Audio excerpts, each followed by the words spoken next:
Greetings and welcome to Pop's Collection, where we dissect or reflect on a movie or TV show from my Pop's Collection. I'm Ron Tweedy, joining me as Pops. And today we're going to be talking about 2007's TMNT. Hello, everybody. Glad you're with us. Yes, this is a pretty interesting movie. I would almost go far as saying maybe the best TMNT. It's up there. It's certainly up there. At first glance, it's kind of nondescript. It's a CG movie from 2007. It's not very cleverly titled. It's just the acronym for the Ninja Turtles. And despite all of that, it is a very good film. It's shocking on how good this film is. Yeah, well, I have a lot of things actually to share with you, a plethora of useless information. But you are the TMNT expert, so I will bow to you on most of the stuff. But it's because it was a franchise that hit at just the right time. I was just the right age. The stars aligned, so Turtle Mania would hit me at the exact right moment. And you pretty much were there to witness that firsthand, essentially. Absolutely. And this particular version, they started thinking about doing this in 2000. And the director, the writer, things it kind of got into limbo, and next thing you know, right, they nixed the project. And it was actually Peter Laird that got him back on schedule. Right. And I guess it was his idea that it should be totally CG. And what I thought was interesting about it, its release date was on my sister's birthday, March 23rd. Yeah. In 2007, had a $34 million budget. Yeah. So I think you can tell with this, and it was an actual movie that they played in the movie theaters. It made over 95 million. Right. So, I mean, that's close to almost 3 times as much as what it cost them to make. Yeah. So, I mean, and I do have to say, my only part that I wasn't all that crazy about was the turtles' faces. So, I mean, it was good. It was a little more square than rounded, like the original series. Sure. But the more you got to see it, the more, I guess, it just kind of grows on you after a while. Yeah. But I particularly, when we talked about doing this, and you mentioned to me the fight scene on the roof. Yeah. And I paid a lot of close attention to that when you brought that together. But there was quite a few areas where the CG was just like totally off the wall. Yeah. And, I'm thinking that a lot of their budget was based on their cast of voice characters in this. Could be. I mean, you had Chris Evans. Right. As Casey Jones, Sarah Michelle Gellar as April O'Neil. Right. You had Mako and Greg Baldwin doing Splinter. Right. I think that may have been because this was close to Mako's death. Yeah, I think he died, I think, right after the movie either came out or was announced or something like that. Right. Well, he did do a lot of it. And he actually had his cancer had to do with his vocal cords. Right. So that may have been due to his style of voice. But we also had Sir Patrick Stewart. Yeah, that's right. Played the supposed bad guy. Right. You had Probably someone maybe you're not familiar with, Kevin Smith. Yeah, Yeah, he played the cook. I know. It was a cameo, I guess. Yeah, it was a small part. Yeah. And then we had, which was really cool, Lawrence Fishburne doing the narration. Right. Yeah. No, Yeah, that was well placed because you couldn't get Patrick Stewart to do the narration because he's a character in the film. So having Lawrence Fishburne is a good second, I think. absolutely. And I do have to say that the voice actors Mhm. that played uh, Leonardo, Raphael, and Michelangelo and Donatello, those guys were Right. also, uh, I guess you would call them the cream of the crop in the voice Oh yeah. characterizations. Yeah. James Arnold Taylor, Right. he did Leonardo. He also was Obi-Wan Kenobi Hmm. Right. in the Clone Wars. He was Bucky Barnes in Okay. Ultimate Avengers 2. He was Captain Cold in Justice League. Right. And my granddaughter's favorite character, he played Barry Allen and the Flash in all of the Lego superhero movies, There DC you go. superhero. There you go. So I mean, well versed. Right. No, Nolan North Right. played Giant Man. Yeah, I mean, you had all these actors. Really, the only one that really didn't do too much was Mitchell Whitfield, which did Donatello. Okay. He did mostly. The only thing he did was he did a animated Hellboy, and he did a Green Lantern Emerald Knights. Hmm. But he's most noted for his voice acting as like on the speaker, attention, ladies and gentlemen, or car 54, where are you? He did a lot of voices where he was doing that kind of stuff, walkie talkies, two-way radios. Okay. Uh, but the number of movies that he did that with, I mean, he even did that in live action stuff, not just animated. So Okay.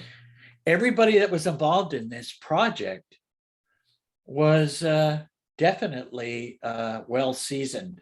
Sure. And I think you could tell most definitely. Hmm. So, what do you think about the way that it started? I mean, I like it. I think at the very end, it is confirmed that this is a continuation of the movies, of the stories of the movies. So you have Leonardo kind of missing in action, training somewhere in deep in the jungles of Central America, and when he returns, he comes back, and all the other turtles are kind of dealing with the loss of their leader, and so you have the struggle of that playing really that's kind of the main high point of the drama, and then you have this overarching theme which I think is a little less interesting than the actual the main part of the story of this ancient 3,000-year-old warlord and 13 monsters and these stone lieutenants of this army or whatever. That to me was not as interesting as kind of the family dynamics with the turtles, and then also Casey and April's relationship continuing is also interesting. I thought Yeah, that was growth a good in part. their relationship. Yeah. Mikey actually getting a real job. So Uh, did Donatello. well, yeah, that both of the way when in the beginning when April is in Central America and she figures out that Leo's there Right. and she's telling them about what everybody's doing. Yeah. Uh, there is really no hint about what Raph is doing. Well, I I mean, think it's kind of obvious. we Yeah. see it, but Yeah. she's like, oh, he just sleeps all day and nobody knows what he does at night, But that was an interesting dynamic. It was not only sibling rivalry, but there was jealousy there. Yeah. And I think that there was a part in there where Splinter had a talk with Raph about he wasn't the least favorite brother. I think as parents, we might sometime give our children the idea that, you know, this one's the good son and this one's, Yeah.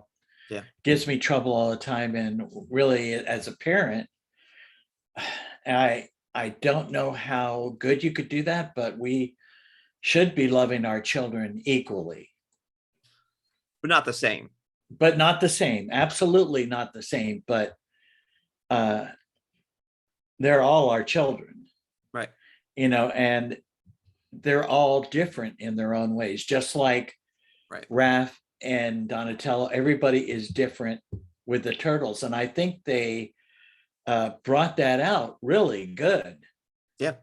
That I guess Donnie and Mikey were kind of the brothers that would go along with the flow Yeah. of things, Right. at least in this portrayal of that. Mm-hmm. So our big conflict really was with Raph and Leo, Mm-hmm. I think. Agreed. And it did come to a head Right. with the fight scene on the roof. Yeah. But what did you think about Leo's when he first comes back? Oh, I think it's going to be all right. We'll get back to the way we were. Yeah. How did that go? That didn't go too well. Well, I think there was some hesitation on his part on there. But at the same time, when Splinter gives him direction to do that, he has to, the reason why he left to begin with was to become a better leader. At least that's the story. So, the problem is that when you're gone, and then each of the brothers had their own level of grieving that they did while he was gone, and just kind of, it can't be exactly the way it was before he left. And so I think that's kind of a challenge. Well, I think too that we learn in the beginning that he was only supposed to be gone for a year. Right. And here it was over 2 years later, right? Mm-hmm. Right. So there may have been the brothers thinking that he abandoned them. Right. Maybe. Well, Raph for sure feels that way. Oh yes, but the others, I don't know. I guess hanging on the phone and did you turn the computer on? Right. Yeah, and I do like that they both got jobs that matched their personalities very well, with Mikey being Cowabunga Carl, which was really funny. It was hilarious. It was Yeah. great. And as a matter of fact, I love the scene at the end. Yeah. Where they had that trophy case. Right. I guess I'm going to call it a trophy shelf, I guess.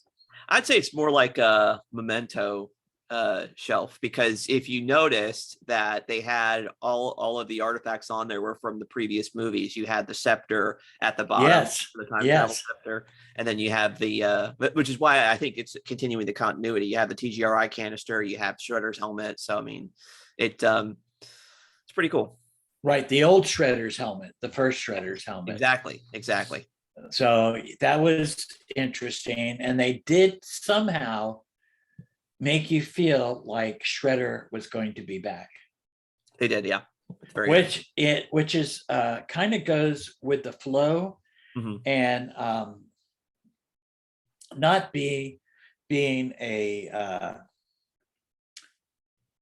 somebody who's got a lot of knowledge about the Eastman and Laird version, the original versions. Right. I know that they killed Shredder off. Right. In the first mag, right? That's right. So did he ever come back in that series? Do you know?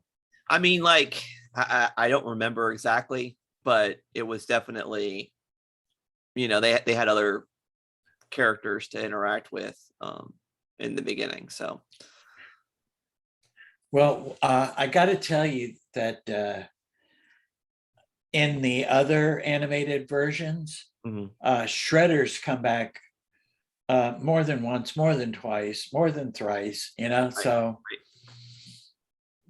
and they actually, in the one that I don't have the whole collection of, Mhm. they actually twisted a story around Shredder being like Kang Mhm. or Krang, Okay. and taking a Shredder body. Okay. So that kind of went in a whole another direction of Shredder, Hmm. which was interesting. Like I said, I still wish I get someday to collect that whole series, because I Mhm. believe it's the best as far as uh, a animated series that's more true to the original Okay. comics. Mhm. It's grittier, it's darker, you know. And this It is seemed which one is this one? this is the one that was for kids, I think it was. Okay. Yeah. Okay. Got All it. right. You can get a flavor for it, and there's a movie that they made, Turtles Forever, Okay. and you could get a flavor because they actually have Oh yeah, all it's the all the different. versions, Yeah, that's right. I remember that. and I think you could see how close they are. But Mhm. my other pet peeve about this was that when we got the 13 monsters, Yeah. all I could think of was Monsters Inc. Okay. I mean, the monsters kind of had that flair that they were, I thought, I don't know, I guess they were a little bit too cartoonish for me. Well, yeah, that's the thing. I mean, it's 13 monsters. You're going to introduce 13 different monsters over the course of a 85-minute movie. Of course they're not going to be as memorable. If it was like, four monsters or something like that, that might have been better, but what are you going to do? Like I said, that's the least important thing, I think, to me Right, of, right. of the film. It was fine. It was kind of like a plot point, but it wasn't like, really the big bads were the four stone lieutenants and Generals. yeah, whatever. So I mean, and then you had the foot, as a shredderless foot playing kind of a secondary role where Right. they And kind you of did almost. have them at the end also, a kind of leading or giving you a thought that maybe Shredder would be back, Right. you know. And there was that Sir Patrick Stewart apology that well, I'm too bad. I'm sorry that you feel that you're just henchmen now, you know, but Yeah. hey, Yeah. which was kind of, they played that out real well too. Mhm. And I really loved when Winters had the fall at the end, Yeah. Yeah. and Mikey says, "Well, it looks more like a fall," and Yeah. then his brother says, "Mikey, we had this talk. Do you remember?" You know, Yeah. it's Yeah, like, that joke actually made us all laugh out loud, which was pretty fun. well, what getting to that part of the movie and the different fights, Yeah. we had mentioned the Leo and Raph fight and how good Right. that was in the rain. Mhm. I mean, that was done so well. But one thing that really struck me, I don't know if it hit you, but when they get to Winters Plaza and all the foot are outside, Yeah. and they're trying to prevent people from going in, and you have this big fight scene. Mhm. Did you notice all of the trees and the leaves and the trees? No. Well, they kind of, you should kind of take a look at it, because the leaves were, the wind was blowing, so, and they made it look like the actual leaves, there were actually little leaves on the trees moving. Yeah. It was really impressive. Yeah. Well, like I said, this film is way better than you would ever think it would be. It actually reminds me in some places, particularly with the score, is it reminds me of Iron Man, the first Iron Man film. There's certain ways they did different certain shots, and so I thought that was interesting. It was Iron Man before Iron Man, essentially. But Yes, kind of. And yes, the music that they chose to play for this mhm. was a mixture of quite a few different kinds of movies Yeah, or kinds of music. right. Kind of when Nightwalker, isn't that is it Nightwalker? Yeah, I Night think so. Watcher. I watched. Night Watcher. That's right. Leo says Night Walker and everybody says Night Watcher. Yeah, When he's in the diner mhm. and they play Black Betty, Right. Yeah, Ram-a-lam. It's like, that's like perfect for that particular action part of it, the way that it was working out. So mhm. that and the other tunes, they had some rap tunes that went real well in the Sure. areas where they were at. Mhm. So yeah, score was good. Voice acting.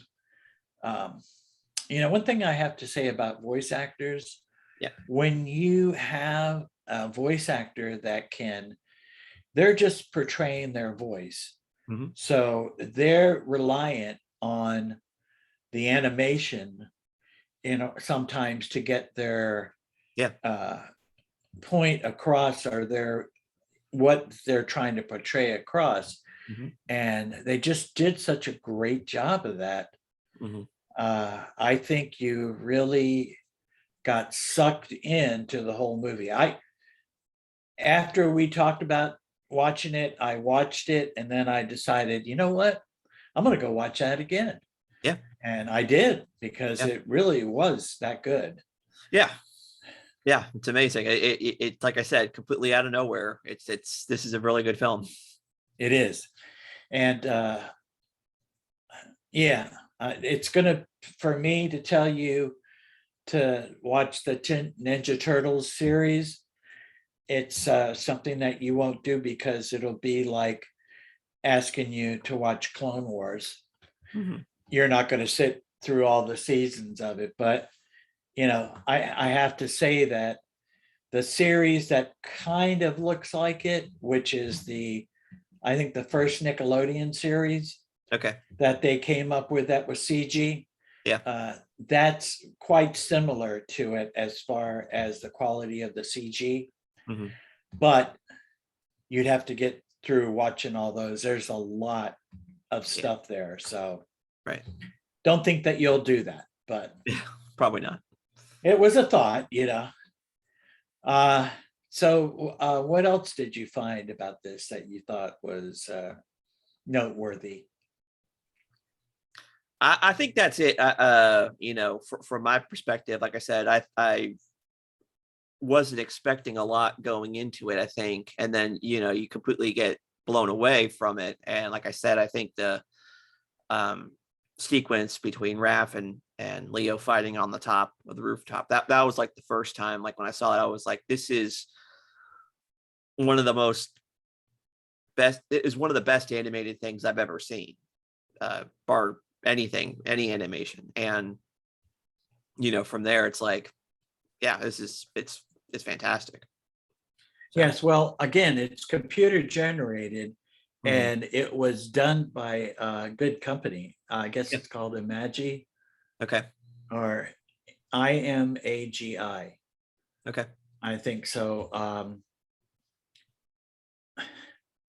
I I don't know how to explain it, but when Raph broke Leo's swords Hmm.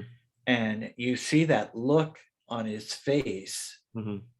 where he goes from I'm the better guy to his expression totally changes Hmm. to one of what did I do? Hmm. Was just, it was incredible, Yeah. like you said. And the dynamics of brothers fighting, Yeah. You got the which, city skyline. You got, it's dark, it's raining, and you could see the raindrops bounce off of them in the rain, the dynamic camera shots. It's just, like I said, it's one of the coolest sequences, ever. Right. And the cityscape, the way they did all that Yeah. was very, very good. Mhm. Like you said, the secondary plot, I don't know so much about that as far as when we go back 3,000 years. Yeah. He was supposed to have an army that was going to, Right. they wanted to conquer the world. And I don't know, they just didn't portray the army as that big. Yeah. And like I said, it's they needed to have something there. Could they have done it better? I don't know, maybe. But honestly, the rest of the movie is so strong that it doesn't really take away too much from the rest of the film. Right. Well, part of the plot is Raph and his brothers trying to get Leo back. Right. And that's how it kind of intertwines with the two of them. The generals take him. Right. And they're going to use him as a fake monster. Mm-hmm. So, but all of the voices in this film were done really well. Sure. The animation was done real well. Mm-hmm. The backscapes, the scenery, the cities. Mm-hmm. I'm going to say 98% was like top notch, Yeah. couple little quirks here and there. The comedy of the van, and Casey and April and the monster chasing them, that was a little out there. But again, at the end, the little thing with the helmets, that was done real well. And it wouldn't be a Ninja Turtle if it didn't end with a little bit of comedy. Right. Mikey saying, "Hey, is there room for this?" Yeah. Cowabunga, Carl. Yep. Oh God, I loved it. Yeah. All right. Well, what do you say we rate this film then? Like I said, I really, really like this film a lot. I think that I still like the first live action film. I think that's the best Turtles. But this is a very, very, very close second. So I'm gonna have to say 8.5. Because I think I gave a 9 to the first Turtles movies, I think. So it's just under that, but barely. It's really, really good. Okay. All right. Well, that's good. That's good. I think that it was a lot more difficult to make the very first movie than it was to do this. Because we're talking 2007. Yeah. And I think CG was well, on its way. It wasn't brand new at that time. Yeah. So I think you had a lot of people that could work on things that, and actually, if you look at the end, it's not like some of the big blockbuster movies today where you have, 35,000 people working on it just to get. There were a lot more people than a regular animation thing, but not as many as some of the newer stuff. So, for me, I don't like to be the same, but I am going to say 8.5. Okay. I want to say 9, but you convinced me. Not as good as the first one, or I convinced myself. I don't know. Okay. But it definitely was a good brother story. Yeah. Probably the best. Yeah. Better than the first brother story. Yeah. Okay. All right, cool. Well, let's wrap it up there. So thank you all for tuning in for another episode of Pop's Collection. Feel free to like us on Facebook and join us on there. Send us a tweet or whatever. And we'll see you next week with something else. Goodbye. God bless. Goodbye. God bless. Tell your friends. Well, I don't know if you got